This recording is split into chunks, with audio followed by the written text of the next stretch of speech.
30 août 2023, 30 août 2024. Voilà exactement un an. Un an que les militaires regroupés au sein du comité de transition pour la restauration des institutions CTRI ont pris le pouvoir. Et en un an, beaucoup de choses ont été faites. Cette première année de transition, la lecture se fait sous deux angles.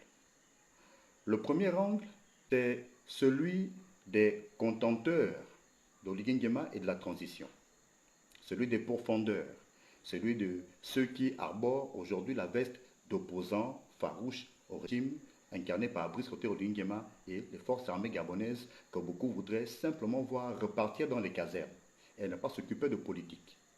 Ce premier ordre-là, qui voudrait que simplement l'ordre constitutionnel soit rétabli, et il y a dans ce marasme-là des personnalités politiques malheureusement en manque de popularité qui ne ratent pas la moindre occasion pour casser du sucre sur la transition à travers des lives sur les réseaux sociaux.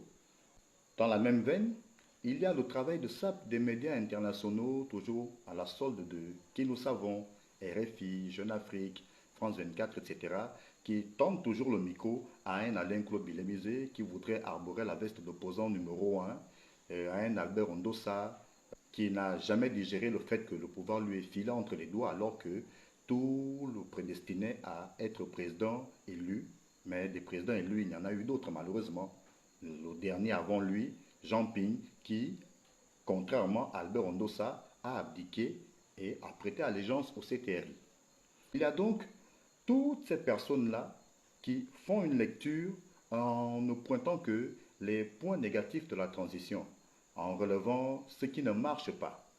Malheureusement, cette posture, qu'on le veuille ou pas, sert quand même à la transition, sert quand même au CTRI, sert quand même au Oligui Nguema, tant cela lui permet d'avoir toujours l'œil sur le rétroviseur pour voir là où il faut améliorer.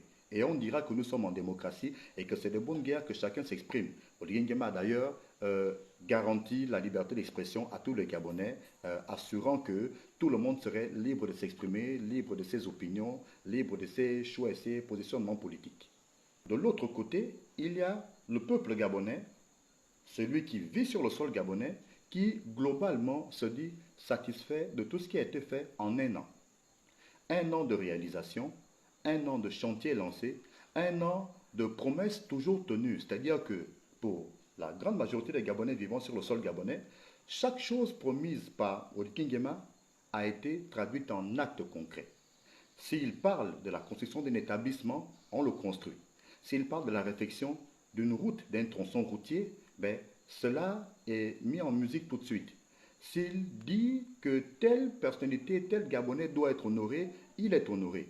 En un an, des routes ont été construites, des édifices publics, des hôpitaux, des établissements secondaires, la réhabilitation des universités. En un an, des rappels pour bon nombre de retraités qui attendaient depuis des décennies ont été soldés. En un an, il y a eu des recrutements à la fonction publique, quoique pas à l'échelle qu'attendaient beaucoup de Gabonais, mais quand même des recrutements. En un an, il y a eu le lancement de pas mal de chantiers, pas mal de gisements d'exploitation de tels gisements, tels l'affaire de Belinga, quoique là aussi il y a des choses à redire. En un an, on a lancé une compagnie aérienne nationale, Fly Gabon.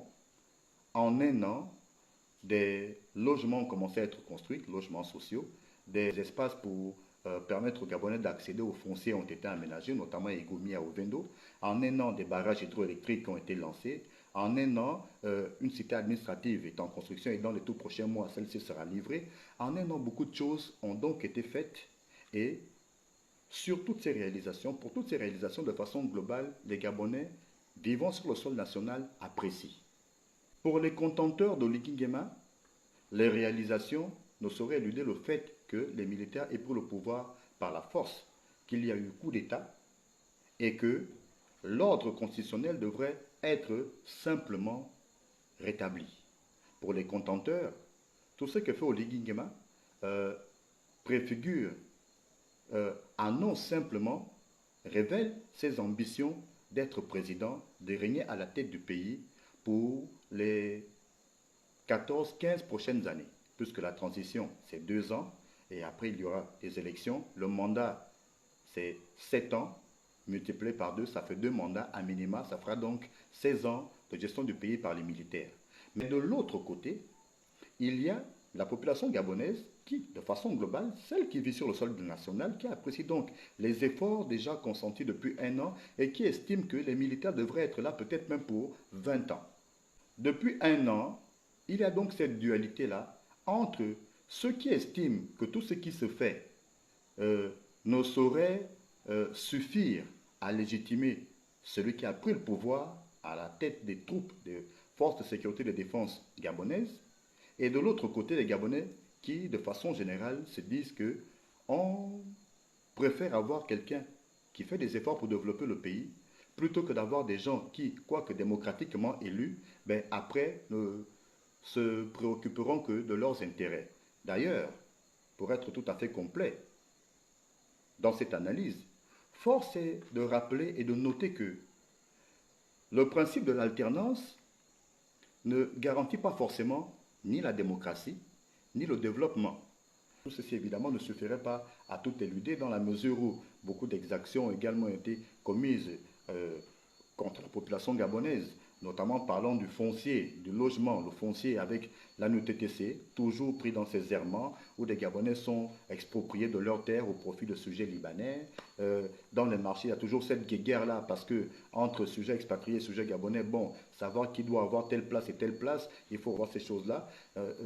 Réguler bon nombre de secteurs tels les transports, parce que là aussi c'est compliqué. Les Gabonais ne représentent que 10%, 90% sont des sujets expatriés. Le vendredi à Libreville, c'est difficile de circuler parce que majoritairement ces expatriés sont de confession musulmane et donc vendredi ils sont à la mosquée. L'alimentation, avec le fait que jusqu'à présent le Gabon dépense pas moins de 500 milliards de francs CFA par an pour l'importation de denrées alimentaires. Pour inverser la tendance, il faut que le Gabon commence à produire pour ne plus être totalement dépendant de l'extérieur. L'eau, l'électricité, les routes dans bon nombre de quartiers, l'insécurité galopante. Il n'y a pas qu'à Port-Gentil où des hordes de bandits agressent d'honnêtes et paisibles citoyens. Alors que nous sommes en période de transition, il y a des militaires dans les rues, ben, la sécurité des Gabonais, la sécurité des personnes et des biens n'est pas totalement garantie. Maintenant, les perspectives. Lors de son adresse à la nation, Brice Cotter Oligui Nguema, parlant essentiellement des routes, a parlé de 2030. Et sans le dire, ce que d'aucuns soupçonnaient depuis longtemps, il a dit clairement qu'en fait, il sera candidat. Candidat donc en 2025 pour parachever l'œuvre entamée au terme de 2 ans de transition, de rénover le Gabon, de matérialiser le Gabon nouveau que beaucoup ont rêvé, mais qui restait au stade des maquettes. La seconde année de transition est donc ainsi entamée. Les réalisations vont se poursuivre. Rendez-vous donc au matin du 30 août 2025 pour brosser le bilan total des 2 années de transition. Très bien, on avance.